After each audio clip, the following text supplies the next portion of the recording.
Good morning, everyone. I hope all of you are doing well. Let's start a new chapter. That is chapter number 4 of your book, Planning. Look, we have read in chapter 2 and chapter 1 also. In chapter 1, we have discussed that there are 5 main functions of management, right? Which 5 functions? POS, DC. Planning, organizing, staffing, directing, and controlling. These are the 5 important functions of management. And in chapter 2, we have discussed that these functions are given by Sir Henry Fayol. किन्होंने दिए थे ये functions? ये functions दिए थे Henry Fayol. Now today we will start the first part of this series, that is planning. और आपकी book में ये 5 चैप्टर्स एक सीक्वेंस में है. आपको जब भी मैनेजमेंट के फंक्शंस पूछे जाएं, you need to write it in a proper sequence only. Planning, then after organizing, and then staffing, then directing, and then controlling. You all already know the basic meaning of planning. In this chapter we will discuss the concept, features, importance and limitations of planning. Then what is the planning process. ये बड़ा simple सा है, हम सब अपनी daily life में ये process follow करते हैं. बस हमें इसको आज थियोरेटिकली समझना है. अप्लाई हम सब करते हैं, हम सब प्लानिंग करते हैं and we all just apply the planning process. बस अभी यहाँ पे हमें समझना है कि कैसे हम प्लानिंग प्रोसेस को अप्लाई कर सकते हैं. So before starting the chapter, can anyone tell me the basic meaning of planning? आप क्या समझते हैं प्लानिंग वर्ड से? क्या आपने सुना था प्लानिंग के बारे में in your chapter number 1? Okay, Manish is ready to give the answer. Yes, Manish, you can unmute and speak. I have given you unmuting rights. Yes, beta.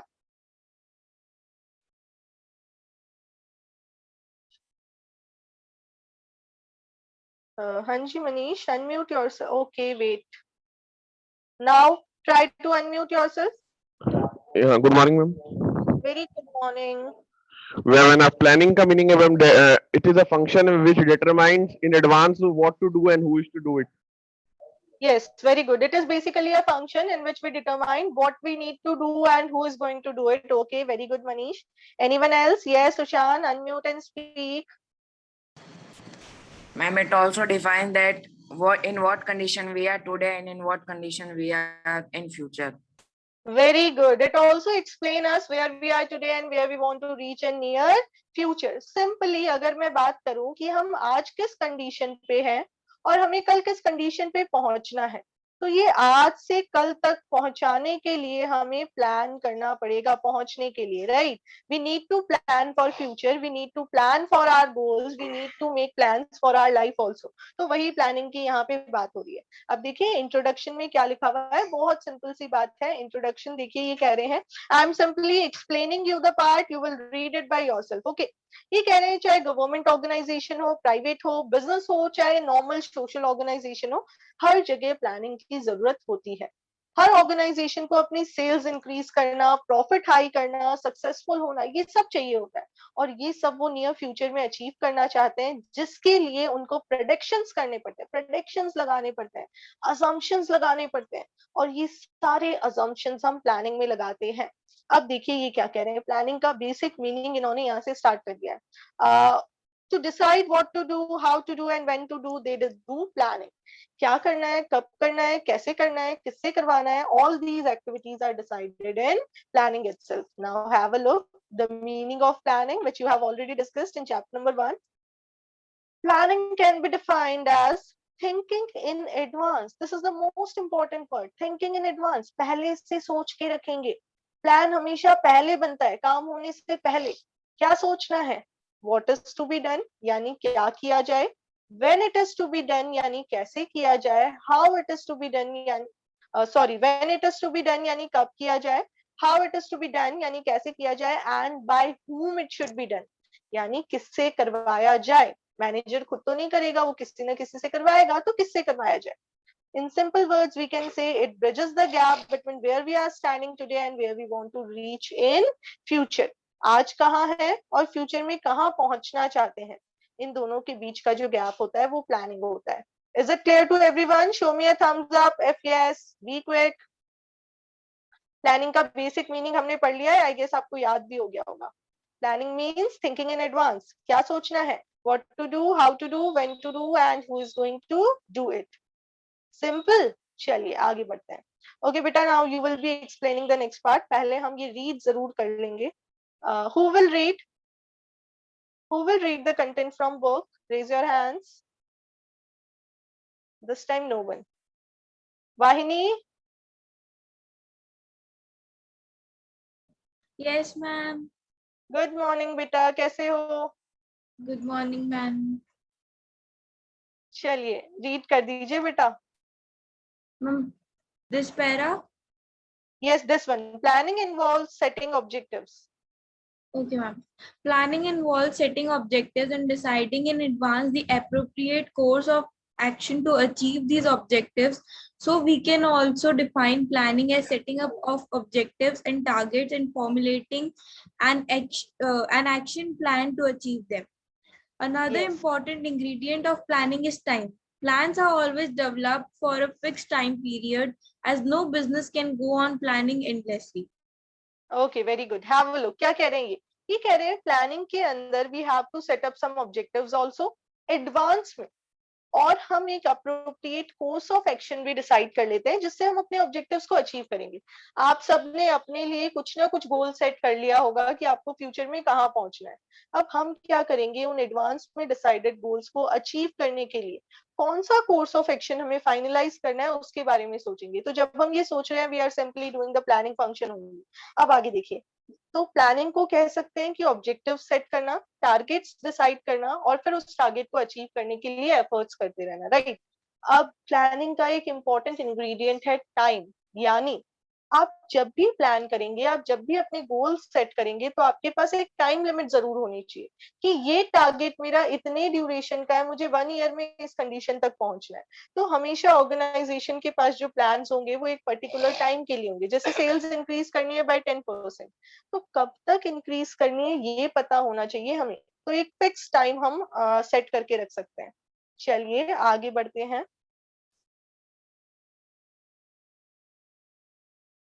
Next part is, again they have written, keeping in mind the time dimension, we can define planning as setting objectives for a given time period. एक given time period के लिए objectives set करना, formulating various courses of action to achieve them. It means the objective which we have decided, we will just frame out some ways by which we can achieve the objective, and then selecting the best possible alternative form of from the different course of actions. देखिए हमारा जो गोल होता है उस गोल को अलग अलग तरीके से अचीव किया जा सकता है. यहाँ प्लानिंग में हम एक वे फाइनल करेंगे जो हमारे लिए बेस्ट है और जिस वे से हम अपना गोल अचीव करने की कोशिश करेंगे. Next part, features of planning. Features बहुत सिंपल टॉपिक है. सबसे पहला पॉइंट देखिए, प्लानिंग कॉन्ट्रीब्यूट्स टू ऑब्जेक्टिव. यानी प्लानिंग ऑब्जेक्टिव सेट करवा देती है. जब हम प्लान करते हैं तो उसकी वजह से हमारे गोल सेट हो जाते हैं. प्लस जब हम प्लान करते हैं तो हम सारे प्लान गोल को अचीव. आपको याद होगा चैप्टर 1 में हमने फर्स्ट पॉइंट पढ़ा था मैनेजमेंट के कैरेक्टरिस्टिक्स में, management is a goal oriented process, right. उसमें मैंने आपको दो चीजें बताई थी. नंबर 1, मैनेजमेंट तभी होगा when we are having some goals, और जब मैनेजमेंट करेंगे तो वो गोल अचीवमेंट के लिए करेंगे. सेम चीज यहाँ पे, यहाँ कह रहे हैं जब प्लानिंग होगी तो ऑब्जेक्टिव डिसाइड हो जाएगा और ऑब्जेक्टिव डिसाइड होने के बाद प्लानिंग हेल्प करेगी उन ऑब्जेक्टिव्स को अचीव करने में. I am reading the part for you, listen carefully, have a look. Planning starts with determination of objectives. It means initially we just have to set up our objectives. Now we cannot think of planning in absence of objective. जिसका कोई गोल नहीं होता वो plan भी नहीं कर रहा होता. आप देख लीजिए अपने आसपास के examples. Now after setting up the objectives, planning decides the methods, procedures and steps to be taken for achievement of set objectives. कि प्लान करने के बाद हम क्या करते हैं, सॉरी ऑब्जेक्टिव सेट करने के बाद हम क्या करते हैं, हम उन मेथड्स को, प्रोसीजर्स को और स्टेप्स को फाइनलाइज करते हैं जिनकी हेल्प से हम अपना गोल या ऑब्जेक्टिव अचीव करेंगे. Is it okay to everyone? If yes, then show me a thumbs up. Be quick.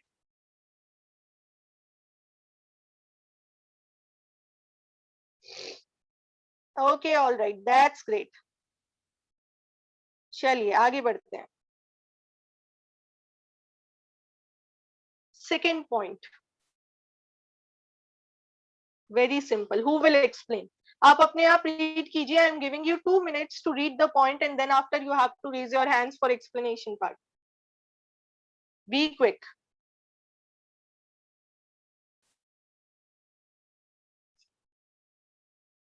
Very good. One of the student is ready. What about others? Take your time.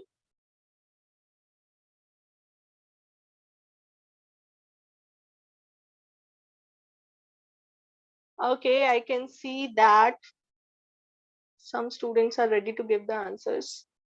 चलिए lucky draw निकालते हैं. Wait for a second.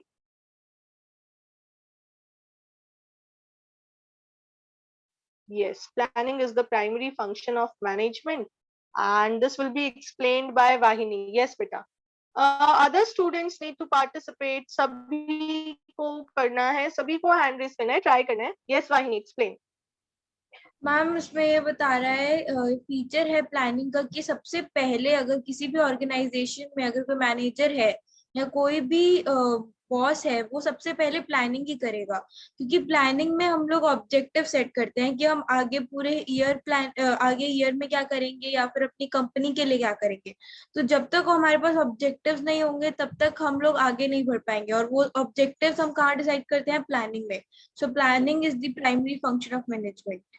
Very good. Clapping for Vahini. Perfect explanation.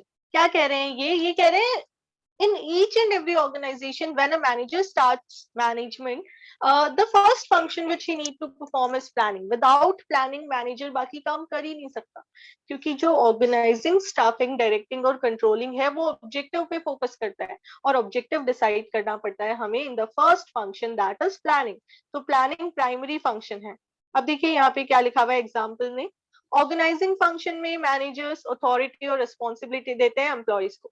किसको कितनी authority देनी है और किसको कितनी रिस्पॉन्सिबिलिटी देनी है ये डिपेंड करेगा कंपनी के ऑब्जेक्टिव्स पे, और ऑब्जेक्टिव्स कहाँ बनेंगे? प्लानिंग में.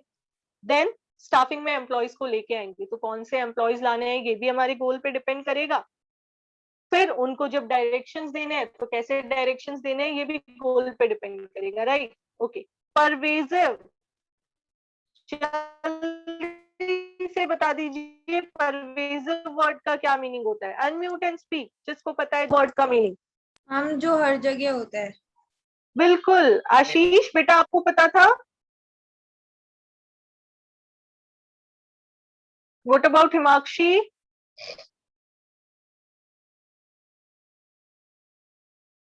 हिमाक्षी बेटा ये वर्ड हमने पहले पढ़ा है क्या, परवेजिव? Yes ma'am. कहाँ पे पढ़ा है बेटा?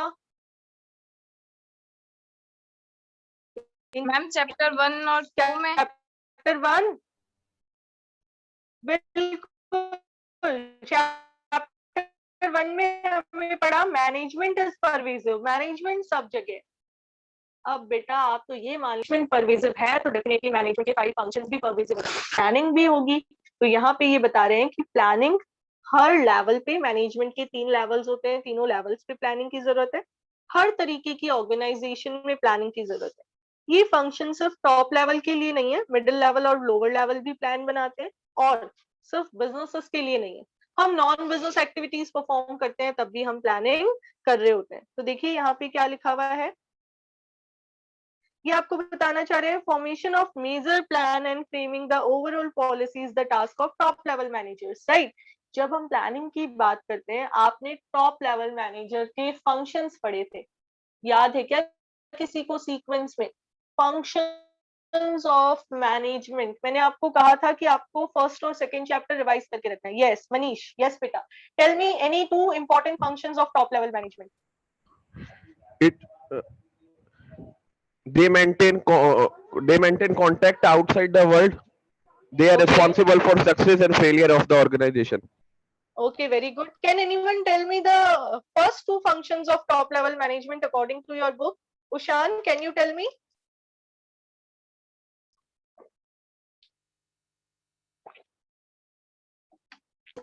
Ma'am, हाँ जी बेटा. it determines the authority of middle level management. Okay.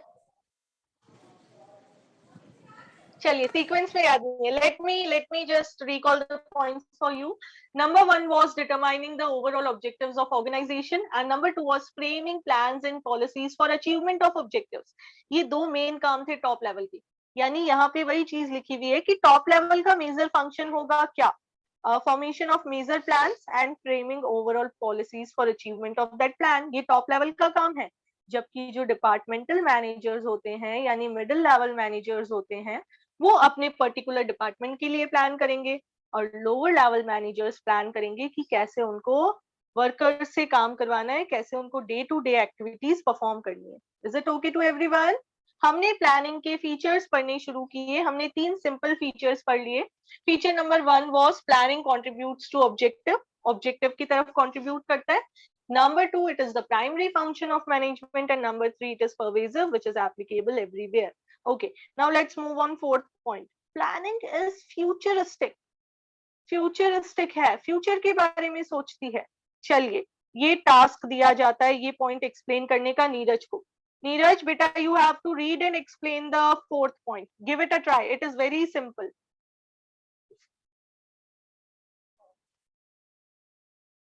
हाँ जी नीरज बेटा, start reading. Planning always means looking ahead, or planning is a futuristic function. Planning is never done for the past.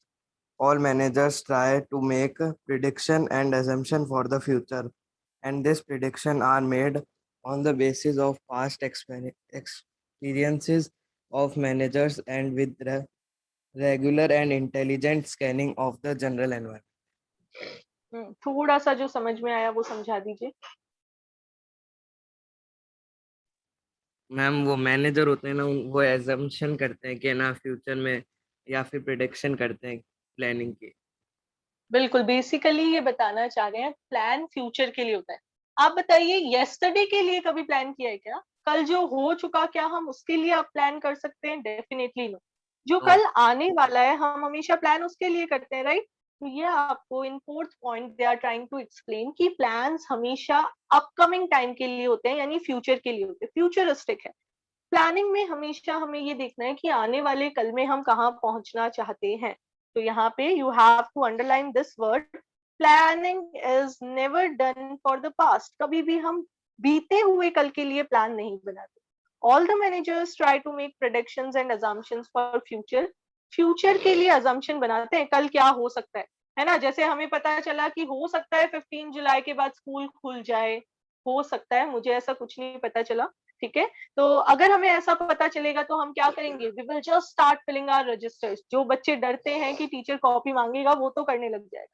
तो उनको पता है कि नियर फ्यूचर में अगर स्कूल खुल जाएंगे तो वो अभी से प्लान करेंगे कि हमें कैसे डेली अपना कितना कितना टास्क कंप्लीट करना है और कैसे अपने रजिस्टर्स को अप टू डेट करना है, राइट? तो फ्यूचर के लिए हम प्रेडिक्शंस और अजम्पशंस के बेस पे और पास्ट एक्सपीरियंसेस के बेस पे, आपके भी तो कुछ पास्ट एक्सपीरियंसेस हो सकते हैं। जैसे पिछले साल का कुछ बच्चों का एक्सपीरियंस है कि स्कूल तो रीओपन हो गए थे बट रजिस्टर्स चेक ही नहीं किए गए थे, या फिर स्कूल रीओपन हुए थे बट 15-20 दिन में वापस बंद हो गए। तो हमने अपना पास्ट एक्सपीरियंस चेकआउट किया, उसके बेसिस पे हमने प्लान किया। हमने देखा कि अजम्पशन लगाया कि आज 1 जुलाई है, हो सकता है 15 जुलाई को स्कूल खुल जाए, ये हमारा अजम्पशन था। अब इस अजम्पशन के साथ हमने अपने एक्सपीरियंसेस चेकआउट किए कि लास्ट ईयर भी ऐसा हुआ था, बार बार हम सोच रहे थे स्कूल ओपन होंगे, चलो सोचते सोचते 18 जनवरी को स्कूल ओपन हो गए। नाउ शेयर योर एक्सपीरियंसेस, क्या हुआ था? स्कूल ओपन होते ही टीचर्स ने क्या कोशिश की थी? क्या उन्होंने आपके रजिस्टर्स पे फोकस किया था या आपके रिवीजन पे फोकस किया था? जल्दी से बता दीजिए। Be quick everyone, you can directly unmute and speak. आपके एक्सपीरियंसेस क्या रहे? रिवीजन पे फोकस किया था। रिवीजन पे फोकस किया था। शिवेंद्र बेटा, आपका क्या एक्सपीरियंस था लास्ट ईयर का? Shivendra Singh, no response, very good. चलिए, अब कुछ बच्चों का एक्सपीरियंस हो सकता है कि हमने पिछले साल पूरे साल मेहनत की और पूरे साल लिखा, कंटिन्यूअसली वर्क किया, फिर भी हमारे रजिस्टर्स एंड में चेक ही नहीं हुए। तो इस साल के लिए वो प्लान करेंगे कि स्कूल ओपन होने देते हैं, 2-3 दिन देखते हैं टीचर्स क्या कर रहे हैं, उसके अकॉर्डिंग हम अपने रजिस्टर्स का वर्क करेंगे, है ना? और कुछ बच्चों का हो सकता है कि नहीं, हमें तो अप टू डेट रहना है, क्योंकि अल्टीमेटली हम रजिस्टर में काम टीचर को चेक करवाने के लिए नहीं कर रहे हैं, we are doing the work for our practice. तो वो अपना प्लान उस अकॉर्डिंग बनाएंगे। तो सबको समझ में आ गया होगा। अब इसमें एक ये और आपको हाईलाइट करना है, that this one, the predictions and assumptions for future manager बनाता है. These predictions are made on the basis of past experience of manager and with regular and intelligent scanning of general environment. Chapter 3 में आपने पढ़ा है ना general environment, business environment की dimensions, उसकी importance भी पढ़ी है कि it helps in planning and policy making. वही link up हो गया है, सारे chapters interrelated है, सब कुछ जुड़े हुए हैं. तो आप देखिए यहाँ पे ये क्या बता रहे हैं कि जो प्रिडिक्शंस हैं उनको लगाने से पहले आपको बिजनेस एनवायरनमेंट की स्कैनिंग भी करनी पड़ेगी. तो आप पिछले साल के अकॉर्डिंग स्कैनिंग मत कीजिएगा, इस साल एनवायरनमेंट चेंज हो गया है, आपको सारी स्कैनिंग करनी है करंट ईयर के अकॉर्डिंग. ठीक है. Fifth point is very simple, continuously चलता रहता है. हमने प्लान बना लिया, प्लान बनाने के बाद हमें बिजनेस एनवायरनमेंट को चेक करना है, उसके अकॉर्डिंग अपने प्लान्स में चेंजेस करने हैं, अपडेटेड रखना है अपने प्लान को. तो ये यही बताना चाह रहा है, प्लानिंग नेवर एंडिंग प्रोसेस है, कंटिन्यूअस प्रोसेस है, क्योंकि प्लान बनाने के बाद भी बिजनेसमैन को चेंजिंग एनवायरनमेंट के अकॉर्डिंग प्लान को एडजस्ट करना पड़ता है. तो देखिए क्या कह रहे हैं ये कह रहे हैं planning is a never ending और continuous process because after making plans also one has to be in touch with the changing environment and in the selection of one best way. So after making plans also, planners keep making changes in plans according to the requirement of company. आपका plan हमेशा flexible होना चाहिए. कैसा होना चाहिए? Flexible. Flexible का मतलब है जिसमें चेंजेस करने पॉसिबल हो, क्योंकि अगर चेंजेस नहीं कर पाओगे तो सरवाइव भी नहीं कर पाओगे. मार्केट कंटिन्यूअसली चेंज हो रहा है, तो उस चेंजिंग एनवायरनमेंट के अकॉर्डिंग आपको अपने प्लान्स को चेंज करना आना चाहिए. Is it okay to everyone? Show me a thumbs up. 5 points पढ़ लिए हैं हमने. Okay, all right. चलिए नेक्स्ट. अब ये 2 पॉइंट थोड़े से डिफरेंट है. क्या कह रहा है आपको नेक्स्ट पॉइंट? ये कह रहा है प्लानिंग इन्वॉल्व्स डिसीजन मेकिंग. जब हम प्लान बनाएंगे तो हमें डिसीजंस लेने पड़ेंगे. आप अगर सोच रहे हो कल आपको क्या करना है, आपका क्या गोल होना चाहिए, क्या ऑब्जेक्टिव होना चाहिए, तो डेफिनेटली इसमें आपको डिसीजन लेना है. अब चलिए मुझे एक बात बताइए, सपोज हमारे लिए खुशी का दिन आ जाए और 15 जुलाई को स्कूल ओपन हो जाए. ठीक है. अब मैं जिससे पूछ रही हूँ उसको जवाब देना है. राजवीर चौधरी, बेटा unmute yourself. Rajveer. Yes ma'am. बेटा 15 जुलाई को अगर स्कूल ओपन होते हैं तो क्या आपको ये प्लान करना पड़ेगा कि क्या पहन के स्कूल जाऊंगा? Ma'am dress. कुछ नहीं सोचना पड़ेगा ना, फिक्स है कि स्कूल जाना है तो स्कूल यूनिफॉर्म पहन के जाना है. अच्छा ये बताइए, अगर 3 जुलाई को आपके फ्रेंड के भैया की शादी है, अब आपको सोचना पड़ेगा क्या क्या पहन के जाना है, या नहीं सोचना पड़ेगा? मैम नहीं सोचना पड़ेगा. नहीं सोचना पड़ेगा. जागृति बेटा आपको सोचना पड़ेगा. जागृति.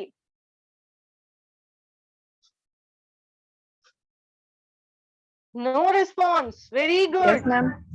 Yes, beta. Do we need to you need to plan if you want to go to a wedding of your best friend's sister or brother? क्या आपको सोचना पड़ेगा कि आपको क्या पहन के जाना है? क्या आपको प्लानिंग करनी पड़ेगी? Yes, ma'am. डेफिनेटली हमें तो करनी पड़ती है, गर्ल्स को तो करनी पड़ती है, right. We need to plan our footwears, we need to plan our accessories and obviously the dress also. Boys को भी करनी पड़ती है थोड़ी बहुत. तो यहाँ पे मैंने आपको ये एग्जांपल क्यों दिया?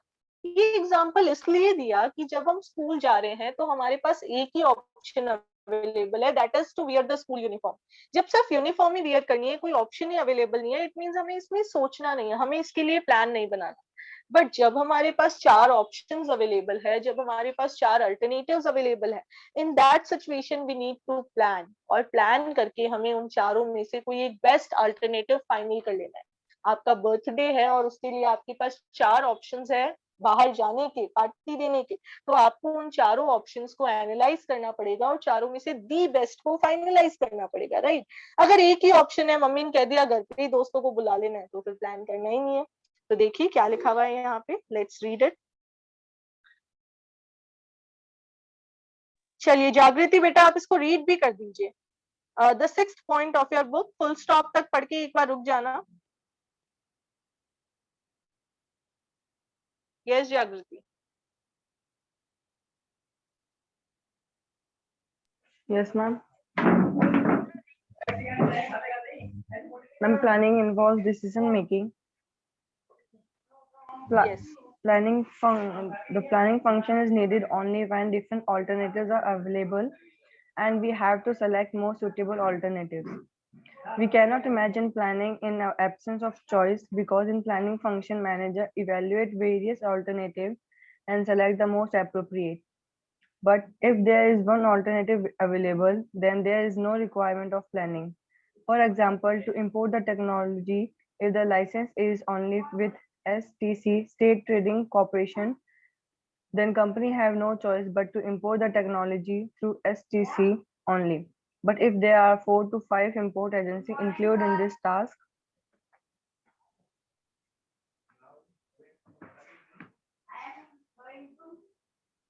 then the planner have to evaluate terms and conditions of all the agencies and select the most suitable from the company's point of view.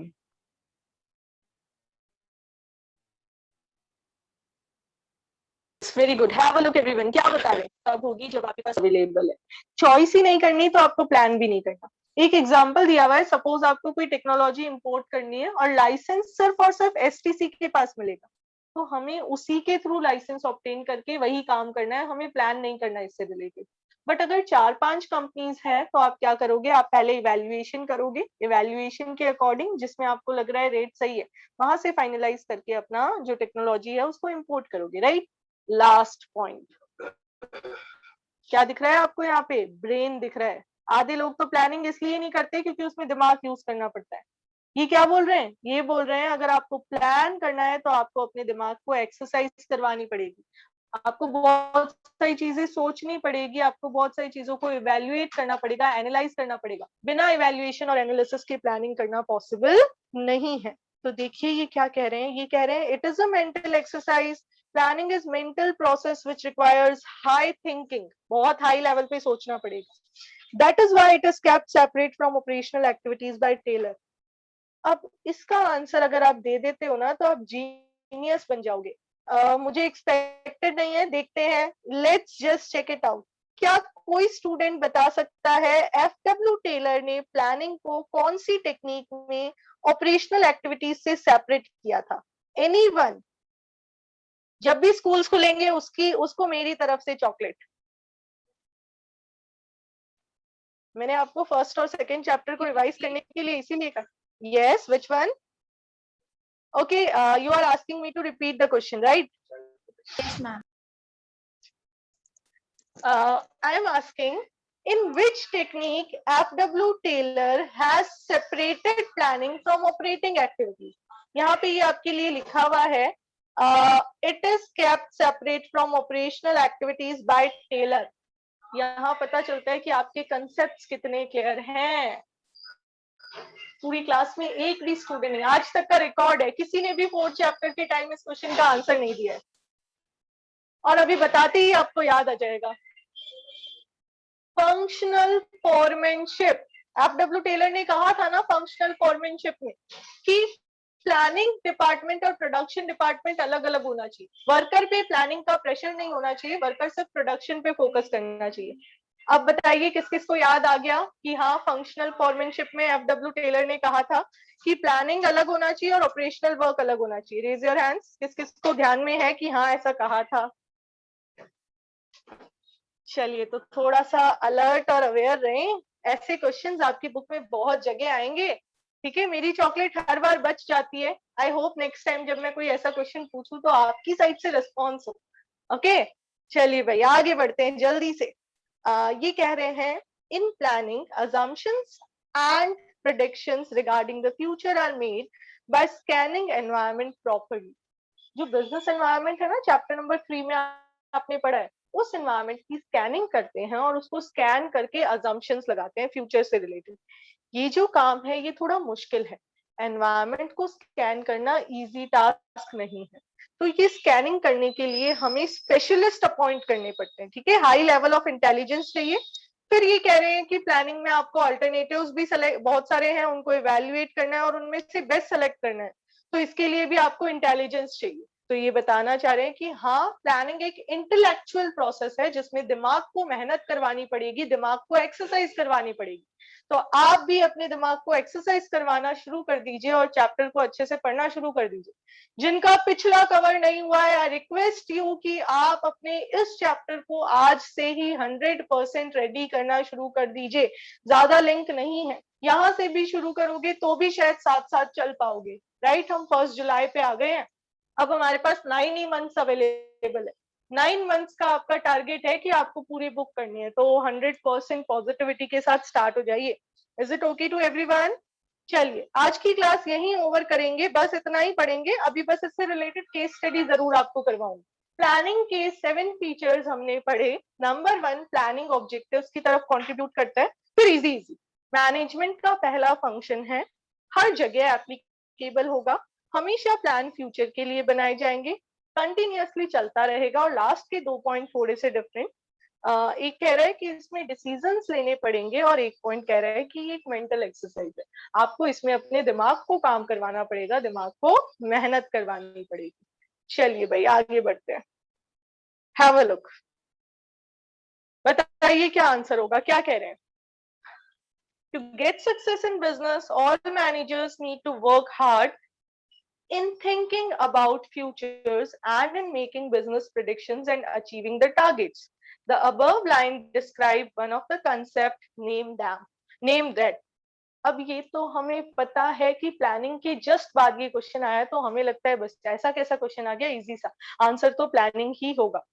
But जब ये क्वेश्चन एग्जाम में आता है तो बच्चे इसमें कंफ्यूज हो जाते हैं कि ऑप्शन ए सही है या ऑप्शन सी सही है, क्योंकि मैनेजमेंट भी तो ऐसी बात करता है कि आपको फ्यूचर से रिलेटेड काम करना है। तो जो की वर्ड है जिससे आपको आंसर पता चलेगा वो ये है, अंडरलाइन कर लीजिए, प्रेडिक्शन। बिजनेस प्रेडिक्शन की अगर बात करें तो प्रेडिक्शन से प्लानिंग जुड़ा हुआ है। पी एंड पी, जब भी प्रेडिक्शन कर रहे हैं तो प्लानिंग कर रहे हैं, पूरी बुक में आपको ध्यान रखना है। जब भी प्रेडिक्शन वर्ड आ गया तो प्रेडिक्शन कर रहे हैं, इट मींस हम क्या कर रहे हैं, प्लानिंग कर रहे हैं। आगे बढ़ते हैं, नेक्स्ट केस स्टडी देखते हैं। Planners are supposed to be, suppose लिखा हुआ है, supposed होगा, supposed to be highly intellectual as they have to analyze environment to make predictions regarding future, compare various alternatives and select the best। बताइए कौन सा feature है, जल्दी से अनम्यूट करके बताइए। Related feature, Planning is a mental exercise. Very good, planning is a mental exercise, intellectual process है, thinking involve है। चलिए नेक्स्ट देखिए, अब इसमें बहुत सारे फीचर्स आ गए हैं, आपको लाइंस कोट करके उन फीचर्स को बताना होता है। अभी मैं सिर्फ एक्सप्लेन कर रही हूँ, आंसर्स आप अपने आप करेंगे, आपसे डेफिनेटली हो जाएंगे। अनुपम एक सेल्स मैनेजर की पोस्ट पे गया एक कंपनी में, गारमेंट मैन्युफैक्चरिंग कंपनी में। वो अपने अप्रोच में प्रोफेशनल था, तो उसको पता था कि बिना प्लानिंग के वो अपने गोल्स को अचीव नहीं कर पाएगा, राइट, इफेक्टिवली और एफिशिएंटली वो गोल्स अचीव नहीं करेगा। फिर ये कह रहे हैं सेल्स फॉरकास्ट के बेसिस पे वो एक्चुअल प्लान बना सकता है कि प्रोडक्शन कैसे करना है या नहीं करना, और उसको वीकली, मंथली, क्वार्टरली और हाफ ईयरली बेसिस पे ये सब काम करना है। ये सेल्स फोरकास्ट बनाते टाइम वो इंटेलेक्चुअल थिंकिंग करता है, विजुअलाइजेशन करता है और गेस करता है कैसे उसको सारे काम करने हैं। ठीक है, अब आपको बताना है कि इस ऊपर वाले में प्लानिंग के कौन कौन से फीचर्स हाईलाइटेड हैं। मैं आपको हिंट ये दे सकती हूँ कि मिनिमम 3 पॉइंट्स आपको ढूंढने, मिनिमम 3। आप अच्छे से इसको इंग्लिश में रीड कीजिएगा, उसके बाद में पॉइंट्स ढूंढिएगा। अभी तो है हमारी क्लास में 2 मिनट, तो बताइए अभी आराम से रीड करके कोई 1-2 पॉइंट जो आपको नजर आ रहे हो। एक तो सबको दिख गया होगा बहुत आराम से, बिल्कुल भी नहीं छुपाया गया है, डायरेक्ट डायरेक्ट बता दिया है। मैम एक तो ये वीकली, मंथली, क्वार्टरली वाला, तो ये फ्यूचरिस्टिक है। और ये कंटिन्यूअस है, रेगुलर वर्ड कंटिन्यूअस से रिलेटेड है, तो ये कंटिन्यूअस बिल्कुल सही है। और फ्यूचरिस्टिक नहीं हो सकता इसका? नहीं, फ्यूचरिस्टिक यहाँ होगा, ये देखिए यहाँ, ये तो रेगुलर से रिलेटेड हो गया ना। वीकली यानी वीक के लिए भी बनाओगे, फिर मंथ के लिए भी बनाओगे, क्वार्टरली बेसिस पे भी बनाओगे। तो ये बेसिकली अगर हम बात करें तो ये आपको बताना चाह रहे हैं कि कंटिन्यूअसली वो काम करता रहेगा। ठीक है, यस मैम। अगर मैं आपको कहूँ कि आप क्लास में रेगुलर हो, इसका यही तो मतलब है कि आप कंटिन्यूअसली सारी क्लासेस लेते हो। Yes ma'am. चलिए, और बाकी बच्चे क्यों नहीं मैम पार्टिसिपेट? इंटेलेक्चुअल थिंकिंग, बिल्कुल, मेंटल इंटेलेक्चुअल एक्सरसाइज था। थिंकिंग, मेंटल एक्सरसाइज, हाँ यस।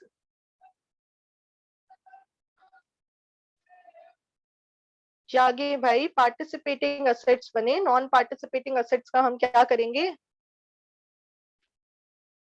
क्या यहाँ पे प्लानिंग कंट्रीब्यूट्स टू ऑब्जेक्टिव आ रहा है क्या? अच्छे से देखिए,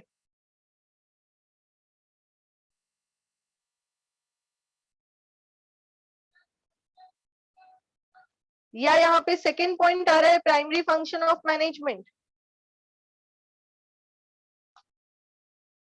ढूंढिए। यहाँ पे कह रहे हैं without good primary planning he function will, तो ये रहा सेकेंड लाइन में, planning he will be able to organize and perform any other managerial functions effectively and efficiently. ये जो थर्ड लाइन है ये आपको बताना चाह रही है कि प्लानिंग मैनेजमेंट का फर्स्ट फंक्शन है, उसके बिना काम नहीं हो सकता। फ्यूचरिस्टिक बता रहे हैं क्या? एनुअल प्लान बनाएगा वो प्रोडक्शन के लिए, उसको अपकमिंग टाइम के लिए प्लान बनाना है सेल्स फॉरकास्ट के बेसिस पे, तो अपकमिंग टाइम के लिए बनाना है यानी फ्यूचरिस्टिक है। तो प्लानिंग इज प्राइमरी फंक्शन आ रहा है, फ्यूचरिस्टिक आ रहा है, कंटिन्यूअस आ रहा है और इंटेलेक्चुअल प्रोसेस आ रहा है। अच्छे से इसको रीड कीजिएगा, कैसे कौन सा पॉइंट आ रहा है। केस स्टडी सॉल्व करना is not a easy task, आपको अपने कंसेप्ट क्लियर रखने पड़ेंगे। तो आज से ही नोट्स बनाना शुरू कीजिए, प्लानिंग का मीनिंग लिखिए, उसके फीचर्स के कीवर्ड्स लिखिए और अच्छे से ये केस स्टडी नंबर 3 अपने रजिस्टर में करके